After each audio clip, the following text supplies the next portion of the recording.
with a lot of soul.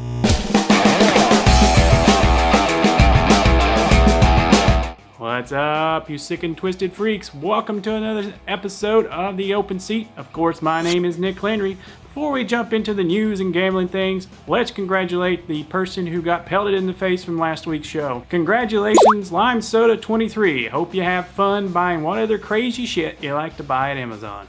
Let's move on to that first story of the week. Now, of course, you guys remember that last week we broke the news that PokerStars Full Tilt Poker had come to a deal.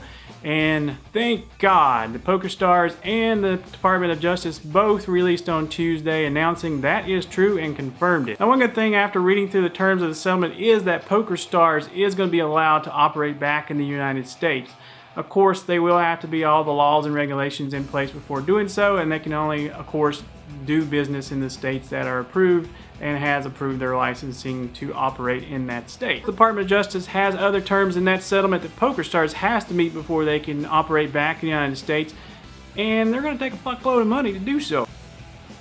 First, they got to forfeit the $547 million that the Department of Justice confiscated back in April 2011. And second, they have to make $184 million available in the fund to pay all the foreign players of Full Tilt Poker. And third, they have to give $225 million to the Department of Justice for the Full Tilt Poker's assets. Really, this is all about paying money to keep Schreinsberg out of jail. That's all this really is. So hang on one second. You're basically saying that Full Tilt is worth $225 million. What other assets it does have? Now, basically, you got the name rights. That's about it.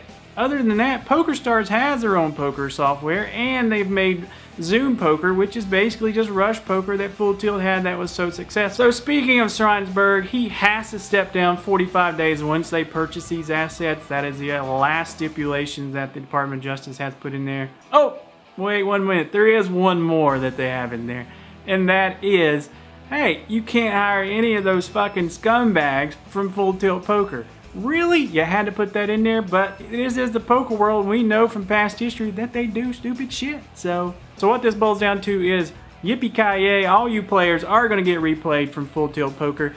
But thank for the United States players, you are going to have to go through the Department of Justice to get your money back. Sure hope you all been following this on your previous year's taxes, because if not, there's going to be some red flags for sure being brought up by this. Now, the last thing I want to talk to you guys about is the mecca of all betting events, the holy grail of the bookies, I just lost a fuckload of money betting on this shit, and that is the Olympics. First is the medal count. At the taping of this show, they were 4 countries actually in the top 3.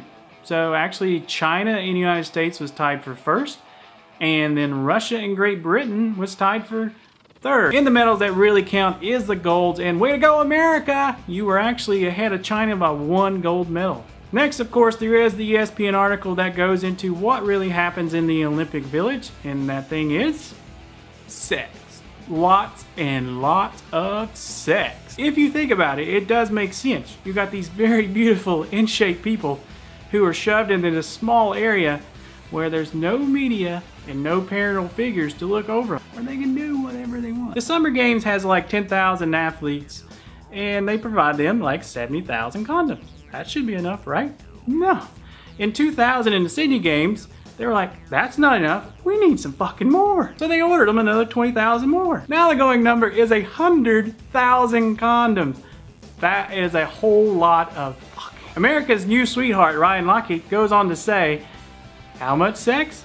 70 to 75% of the Olympian. Adds, sometimes you gotta do what you gotta do. It's an awesome read. I'll put a link down below, so check it out. So that brings us to the question of the week. Why do you think the Olympians are gonna have so much sex? Let me know in the comments down below or by video response. Now, degenerate freaks, that brings us to the part of the show where I throw something at your faces, and today it is a $50 gift card from Amazon. To get pelted in the face by said thing, just leave some comments on this video down below, or just join in the conversation. And of course, don't forget to click the like and subscribe button if you haven't already. My name is Nick Landry, and I'll see you next week.